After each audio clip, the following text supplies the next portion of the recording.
in. Have a seat.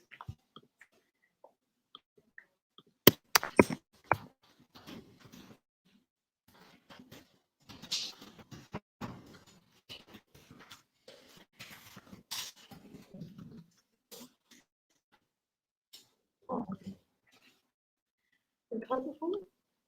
Is it in colour before? You've got the children's one. Yeah, you might have seen these at home. It's just the children's one, isn't it? Oh, that's the one. Yeah. Oh, okay. Those have gone home when we've had lockdown, but they're ones we can use in school. Oh, okay. Actually, everything that's in there you can show on the screen. Yeah. So don't use those as often as I like to. Right. Okay. Some lessons these are the books. Yeah. Diseases. Yeah.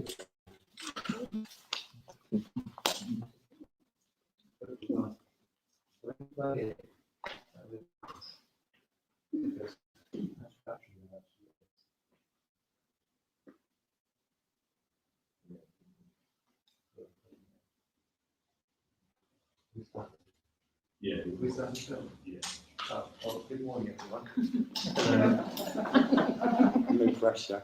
Well, welcome to our little talk about year 2. I'm Duncan. Lots of you I know, so nice to see you again, and the rest of it. For those of you who maybe don't know me quite so well, I've been teaching here for 26 years now. Wow. And I taught in Swindon for 6 years before that, so I've been teaching for some time. I still love it, and every year it's changed and evolved. So I don't think that I'm certainly not an expert, because I say things are changing, and it's always good. And I'm looking forward to next year. I briefly met a class, had a lovely afternoon with them, and it was fun.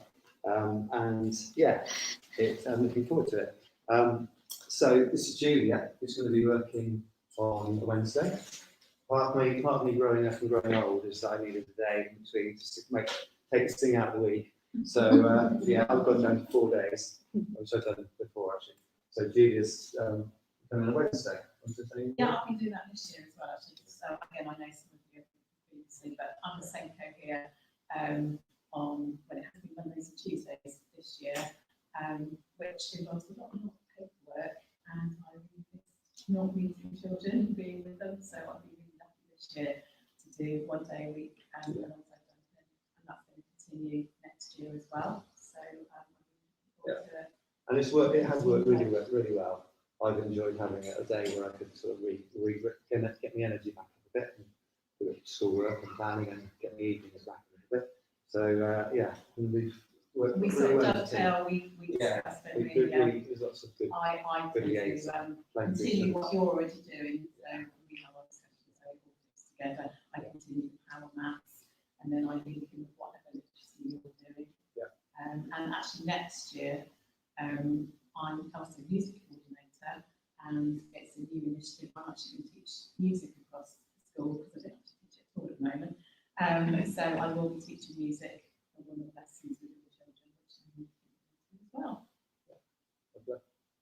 Thank you, Julia. So I'm here to talk to you about the curriculum and the organisation, things like that. But 2 things I'd mention straight away is safety and happiness, which would go right at the top of the list of all the other stuff that we do here. Really, really important and absolute key priority that your children feel safe and happy at school. So at any point you feel they're not very happy about that, worry about, please let us know straight away, because that is obviously absolutely key. Part of them being safe and happy, I think, is about having nice structures and routines in place, and things that are nice and concrete and understood, so that everybody knows what they're supposed to be doing and when they're supposed to be doing it. The regime, the routines, reinforce nice, calm, a good learning environment.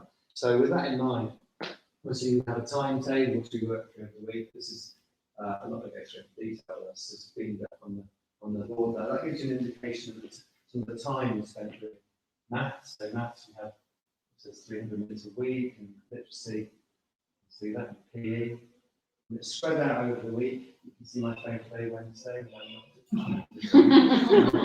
And then there's various times where other people come in, we've got Steve Treble comes in and puts some key in. And I'm very lucky that I've got Mr. Spracken, so we can do the computing with the class. Thank you, Spracken. Mr. Spracken's very good at computing, and Mr. MacBean isn't. This is either. He tries, I do try, but we like to play to our strengths here. So yeah, so that's a good opportunity for me to get some other work done and Mr. Spracken's expertise. So that's just a brief, a quick look at that. So let me think. What we're going to talk about. Well, let's talk about something that's obviously a key priority there, and that's reading and how the reading works. I've already had a few people asking questions about phonics and how that fits together. So essentially, we are going to have most of the class are going to be in a large group, and they're going to be doing a whole class text, which will vary. I think the first one we're going to do is Fantastic Mr. Fox, and we'll a large text together, and I'll break it down to chapters, and we'll look at each chapter, and we'll pick bits out of it, and we'll go through it. And so the idea is they're using larger, more sophisticated texts now, rather than the books that they're kind of learning through. Because lots of the children in the class are ready to move on to that, certainly with support. But the phonics still goes on, and we use this as a spelling scheme, which follows on from the read, write, scheme. This is the read, write, spelling scheme. Now, I've put that in front of you. You've got a chance to look at actually the book 2B. I couldn't find enough 2As to give out, but if you just flip that open at any page you like, somewhere in the middle, and find the beginning of a unit. So I've flipped it open to unit 5. It's nice, routine and structured, because each unit has got 3 pages, and you've got the speed style section and the spelling zone, and the bits of filling, dots and dashes, word changes, dictation, 4 in a row, and jumping red words. So whichever unit you've looked at, you're going to find it's the same structure, the same routine. And essentially what happens is that each unit lasts about a week, and during that week we'll complete that unit, we'll do the little exercises in there, and the words for the week, rather like you've had words for the week with your read, write, phonics books, the words that we'll be looking at for that week will come from this book. Now there will be some children who are in a different group to that, who are still catching up to this level, and they'll be carrying on a different scheme that they're using at the moment. But for the majority of the class, they'll move on to this read, write, spelling. The spellings that will come home each week, which will look something like this. This is an example. I'm just at that stage where I don't think I need glasses, but I really actually do. So I can see it better here than I can down there.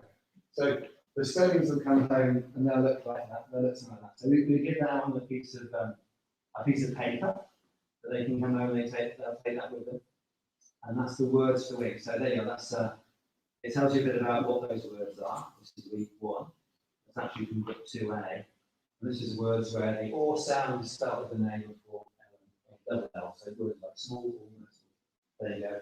And the words at the bottom have nothing to do with that, but they are the words that in this book would equate to the jumping red words. So they're the ones that don't kind of fit the phonics, and they need to be looked at a bit separately. So that I'll have different tricky red words, I think they've been called, if you're familiar with at the moment, that kind of still continue.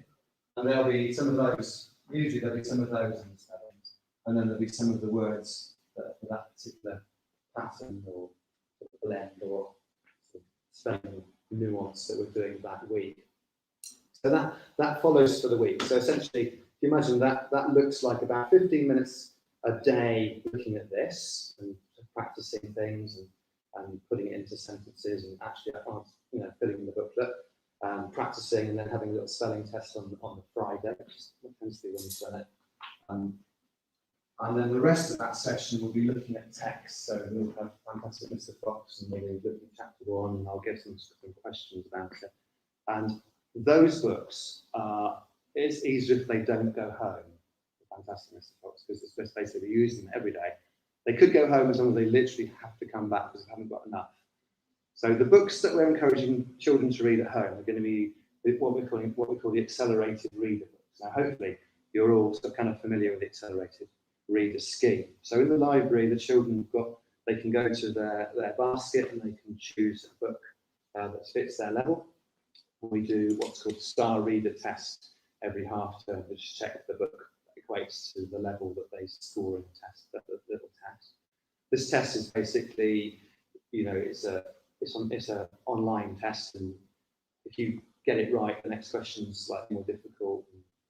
So that gets slightly more difficult, and if you get it wrong, then it sort of stays at the level. And so it gives you. It's quite clever actually how it works. So you come out with a zone of proximal development, I think they call it instead PD, which is a big lot scarier term for those of you that are really into that. So got to see it. Yeah. No. Anyway, so you get your level, and the idea is that the children we will choose books from the accelerated reader scheme, and they'll be their take-home books. There will be some children in other groups that may take books home that we've directed them to that are part of the phonics scheme, but the majority are using the accelerated reader scheme. Big Brother will be watching, because I do every week we have a look to see who's been doing quizzes. So no pressure there, but it is a really good way of just keeping it going.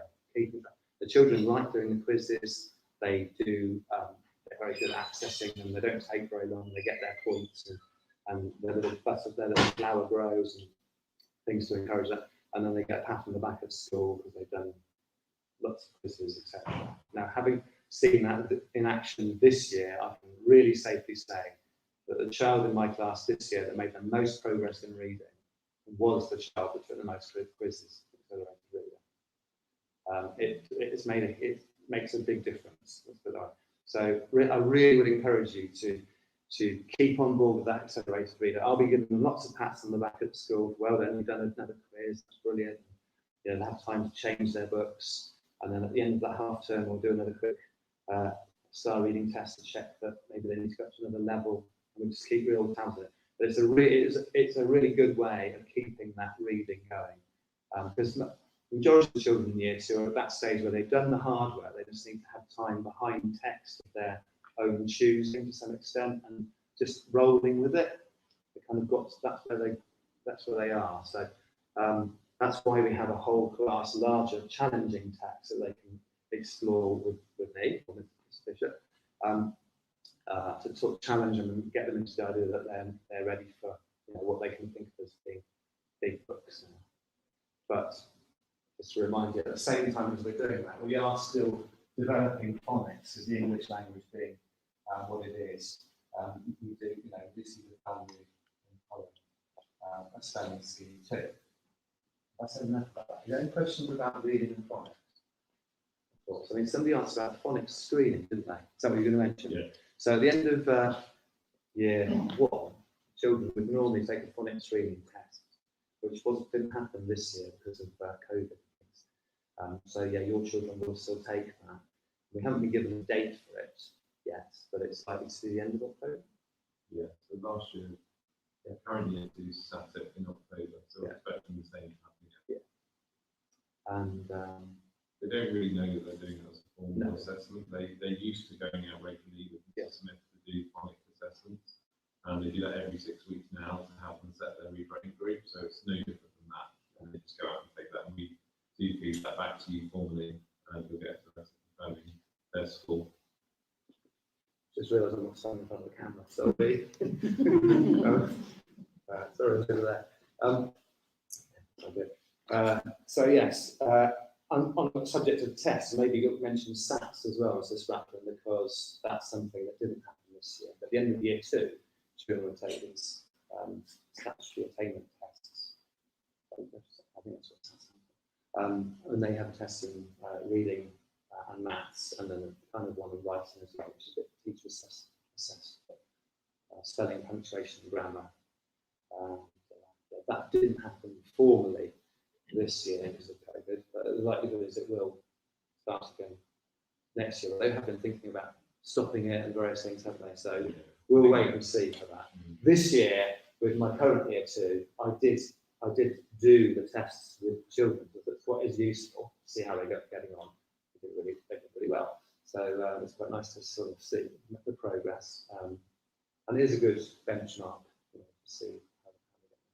So we'll definitely be doing something fairly formal, if not very formal, at the end of the year, so find out where they're at.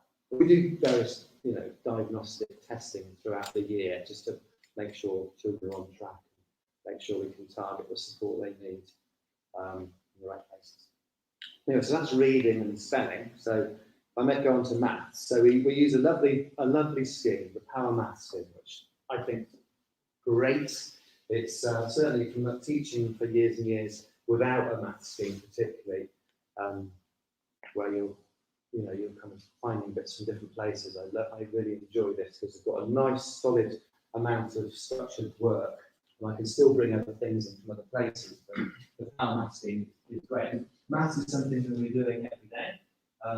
So essentially, if I was quickly show you, so this is so the beginning of the year.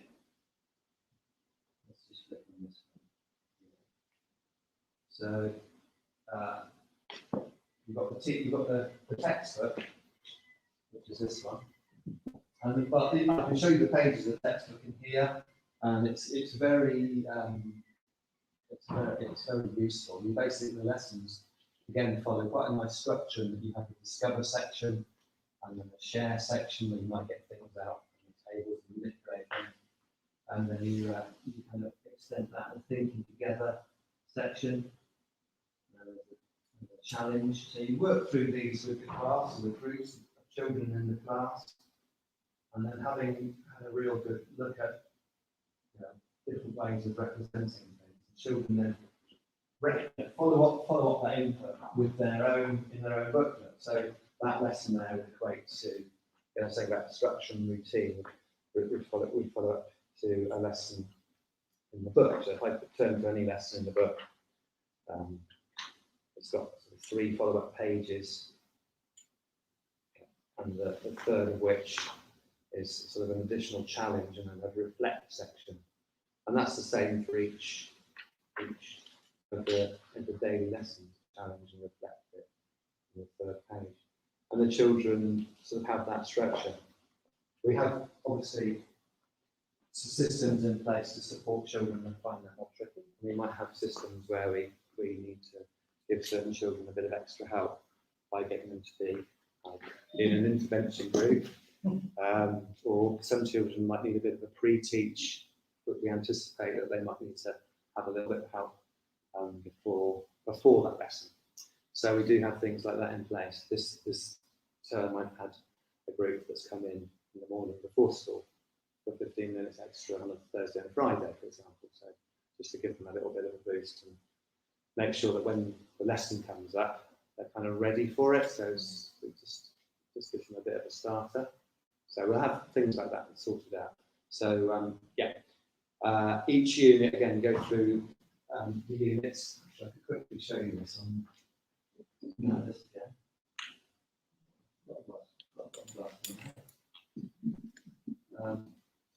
Let's go back to the knowledge organizer. So our maths, you can see how this very quickly. So that we starting off with unit 1 numbers to 100, addition, subtraction. This is the first unit. I don't know exactly, but let's say it's something like 7 lessons, possibly between 7 and 10 lessons, and then the same. That's how long the units last. Not all exactly the same. But in the first half term, we'll be doing essentially those 3 units. Place value, numbers to 100, addition, subtraction. 2 of those, and then we'll move into a unit about money. And then start thinking about multiplication and division. That's basically, that's the first half term unit as well. Working through that book. Any questions about maths? Obviously, it's not just our books. We've got to get lots of manipulatives out and cubes and do things. But you'll notice if you look in the book, it's lots of pictures of those sorts of things anyway. So lots of different ways of looking at things. Lots of exploring different methods so that children can sort of broaden their way of looking at it and find the method that suits them best quite often. So that's a bit about maths. Can I just ask a quick question? Yeah, of Sorry. course. Does mathematics then sort of update for year Good 2? question. Mathematics, I will basically program in specific things relating to that will be tasks to do. But we definitely encourage lots of mathematics at home, but as much as possible, really. And collecting certificates and lots of pats on the back of work would be great. And there'll be a certain amount of them being able to use it independently and play with it, but I'll definitely be assigned tasks. And each half term I'll basically assign tasks that relate to those bits that I've just shown you. Yeah, thank you for that. That's a good point. There's also Timetable Rockstars. Timetable Rockstars. Yeah, we didn't introduce that at the beginning of year 2 last year. Yeah. So there's another program. Have you haven't used it yet? No. So there's Timetable Rockstars is another very it's great fun and zappy, and they get to design little characters with funny hair and so anyway, there's lots of good maths on there as well. And we don't tend to introduce that straight away in year 2, but partly because we want to get the mathematics up and running, and partly because we don't get multiplication and division until later in the term anyway. But there's a big push on multiplication and division, and year 4 testing on it and things like that. So yeah, so we brought into the scheme, which is just a fun, playful thing. And those of you with older children probably aware of how much they like playing with it. So yes, so that's another one. But more about that later on. So yeah, just certificates in the knowledge organisers, which you can access on the website, or we give you paper copies. I've talked about this bit already, but let's just the highlight there talks about Victorian life at local steam trains. When we talk about doing some topics, I guess our topic for the first half term is going to be history topic related to Victorian era. I choose to use the Abbotsbury Railway as a little local study, partly because I just think it's really interesting and it's local and we can go and see it, but also it's like a little micro history, if you like, of the Industrial Revolution, as much as they needed to, get industrial use from Abbotsbury, so they built a railway using steam, and then as the Victorian era declined and Industrial Revolution worked in different ways, the petrol engine came along, and it's not there anymore. So there was this amazing thing that used to exist between Upwey and Abbotsbury. There's some beautiful buildings, amazing railway that's not there anymore. So it's kind of a bit of I just find it fascinating local topic. So that's me putting a slant on it, because I think it's a useful way of exploring history. And we can go to the old engine sheds in Abbotsbury and look at where the bridge was, which now has no track on it. Those sorts of things. I've taken a little class adventure in the minibus, which I've booked the minibus actually is for the 23rd and 4th of September. So quite keen to help us with that. Particularly, there won't be a fair bit of minibus. So if anybody fancies that, come and see me. Especially if if anybody's got particular interest or expertise in that area, I'd be really good to see too. So yeah, so that's kind of like the history topic that we're following for the first half term, and that will drive. I mentioned about reading and spelling, but that will drive quite a lot of our writing, our written work content. So obviously, when you're teaching writing, you teach about writing skills and all the different facets that come into writing, the handwriting, the punctuation, the grammar, etc. But you need to have something interesting to write about, don't you, to make it really tangible and fun. So quite a lot of our written work will be driven by our history topic. Are you all right there? Yeah. Disappearing. You had a question online, that's why I just thought to say. Miriam asks, can we ask if there's anything they need next year, such as forest clothes or wellies, etc.? That's a good question. We haven't been keeping them in school, Miriam, but on days where we think we might sort of need to get muddy or something, I'll let you know, really. I think that's probably the way it was. So not specifically, no, nothing different. I don't think, is that true? So I don't think so. No, but on occasions they will be. Obviously, there'll be loads of days when you have to dress up. Mrs. Franklin's really into that. I was trying to work out how many days I dressed up this year, actually, Mrs. Franklin. Like, whatever it was, I thought it was definitely less than Gary. So it's quite a few. So apart from dressing up days, no, there's nothing special. Thanks for the question. Yeah, this is all in the knowledge organisers again. So we're going to recap at the beginning of our science system. We're going to recap work on our materials. And the reason for that is it kind of clashed with lockdown with your children last time, and I think Mrs. Stork and Miss White felt that it was something that we ought to spend a bit extra time on. So yeah, so you could, not read it to you, but you get the idea. Looking at how different materials fit different purposes according to their different properties is essentially what it's about. So, you know, some things are transparent and flexible, and some things are hard and waterproof, or whatever, those sorts of things. Yeah. But we've also been doing lots of sort of investigative, playful science investigation. So there's Mrs. Franklin's coding there. Mrs. Franklin's keeping computer science vocabulary. Anything you want to say about that, Mrs. Franklin? No, just that our first 2 units of work will be coding and online safety. We start with online safety every year, but with the importance of online safety, using the internet in a safe and responsible way, and then we're going to be moving on to coding unit work, and most likely link it to the railway, so we'll do some coding connected with the railway. Brilliant. Fantastic. Flip through this over here. There's a bit more about the history. So there you go, I can see where the railway line used to go. It used to be called Upway Junction, Upway Station. It's called Upway Station now because it's not junction anymore. The railway line used to go off through Corriates and to the railway station at Fortune and Abbotsbury. So we're going to go and have a look where that was basically. So I'll take them to the engine sheds at Abbotsbury and the railway where the station was at Abbotsbury. We tend to go to the school in Fortune, rather to use the looms and stuff, but also go over in the church.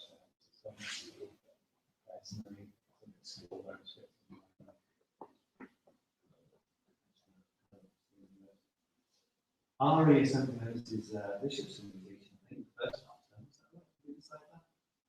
Oh, you definitely did. That's with me again. Okay, well, that's right. We did it this year. Right, you did. So it's got that.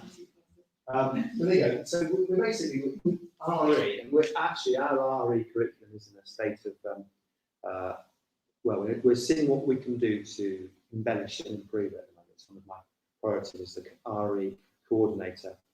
We use a scheme called the Discovery Scheme, and that's those little blocks of work on different religions, if you like.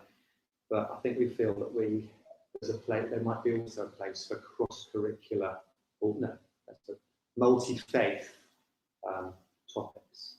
So, for example, you might do a topic about something like how different people around the world celebrate the birth of a child, or how different people around the world celebrate a harvest or something, as opposed to just looking at one religion at a time. So we think we might, although we continue to use the Discovery Scheme, we feel that we could perhaps improve it by having some multi-faith working there as well. But for the first half term, we're doing about prayer in the Islamic faith, particularly about the way that people pray, pray Allah, and the rest of that. And that'll be half term. And then we've got music on here as well. We use this charanga scheme, which is brilliant, isn't it? So music is a sort of a priority focus as well. So I'm the music coordinator, so I'm just done an audit with the Dorset Music Service and that's music as well. And we do use the charanga scheme, but we feel we can sort of enhance that a little bit more from what we've been doing. I think it's going to be focused on the singing and the rhythm work, and get the instruments out sometimes, but I'm quite keen to get the instruments out every lesson we can in some form and be a bit more creative as well. So composing our own tunes and recording them all the way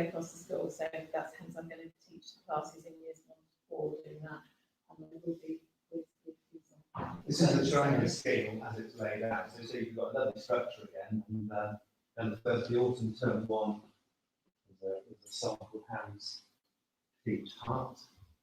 There's lots of lovely songs that come with that. We've also just had our musical soirees when we've got lots of children who do their peripatetic lessons.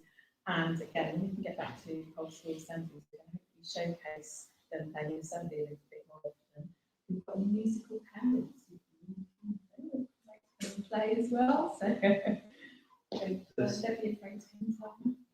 This is an example of the lessons that you could. I'll work it on.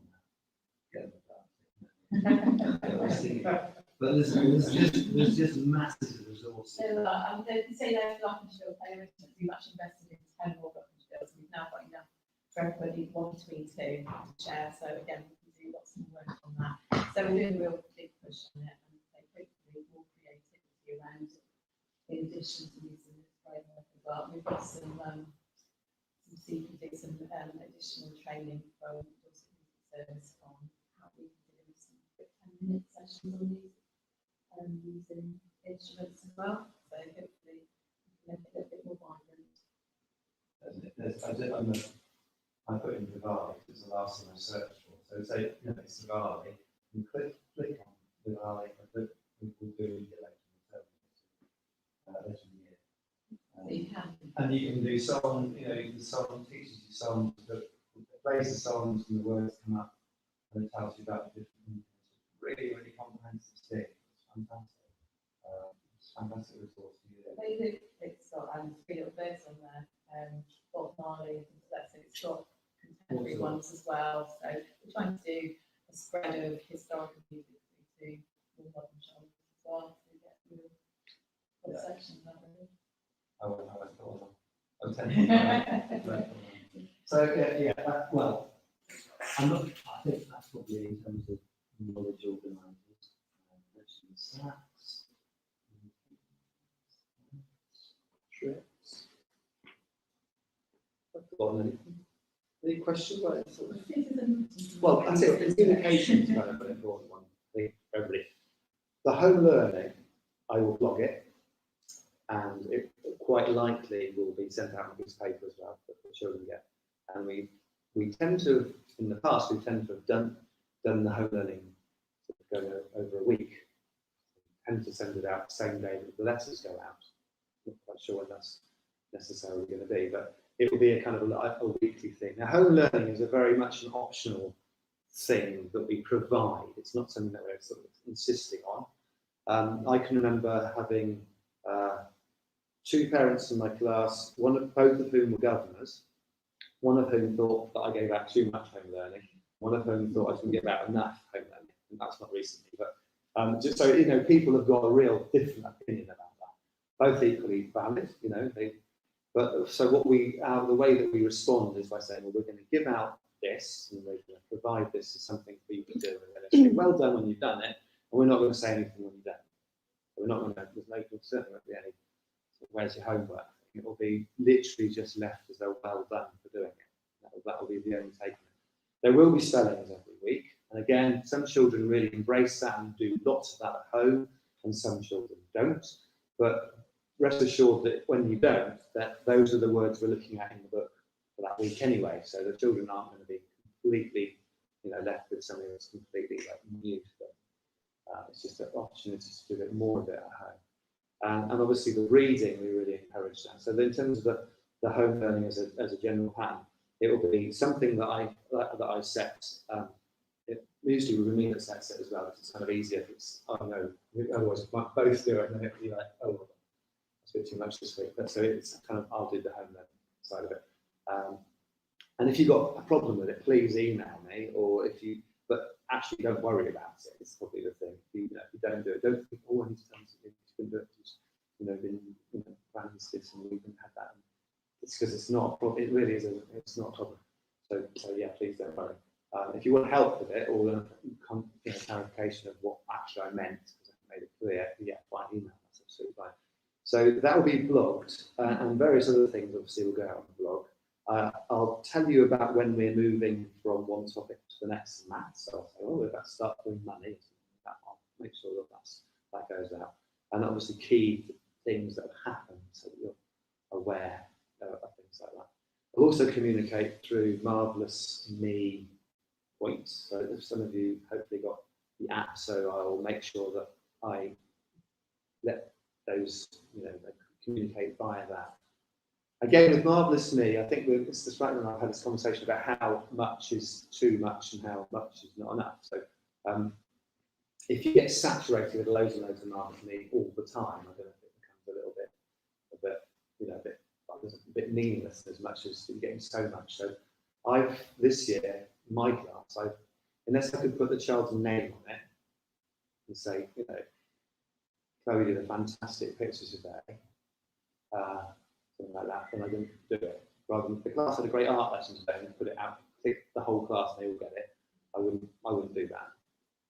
I mean, I might very occasionally actually, but it might be more to tell you something about what we've done in the way that I worded it. So I did one recently and said the class had a great time talking about our changing body, which is I was reminding the parents that we're doing that bit of the topic in our jigsaw work.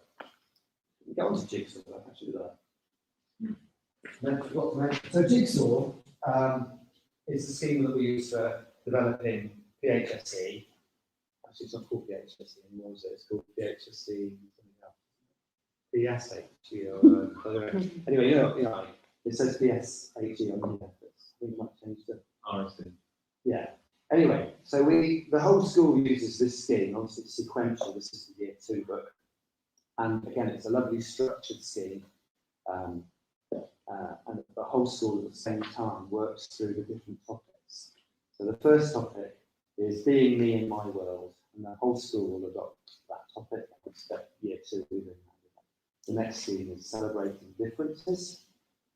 There's different ones throughout the year. The one that is the one that we need to tell you a little bit extra information about when we come to it. It's the last one of the year, which is the changing me one, which doesn't really affect year 2, but when children in year 4, it's more about puberty type related things. So we'll let you know more about that. So yeah, the 6 little half-term topics following the jigsaw scheme. That's something we do once a week. And each half term we have a little introductory assembly to the whole school about that, because the whole school's doing the same topic. So it's kind of an introduction. Yeah, okay. Although communication, do email me or ring. I mean, as I wrote back to the beginning about being happy and feeling safe, and being happy is often something that just a tiny little tweak that you can tell me about, and I can make it. It's a magic one. I can definitely try to put it right. I know Mrs. Flackton and would want to know straight away if somebody was feeling a bit, left out, or felt that they, didn't have friends, or they weren't able to work. We want to know straight away. But don't leave it until the parent consultation after or whatever and sort it out, because usually we can sort those things out really quickly. So please do get in touch. Any other questions? I've talked for about half an hour. Any questions? Well, if you think of anything, or if you have any question you think, I don't really fancy asking that in front of everybody, do please, email me. So you had Alyssa's email. Well, mine is d.macbean at the same as hers, but obviously d.macbean at the front. It's all lowercase. Yeah. Have a great summer, and I'm really looking forward to working with you all soon. We've got a very long summer holiday, haven't we? 5.5 weeks. The guys at Cricket, you've got 7 weeks off, haven't you? No. Very defensive.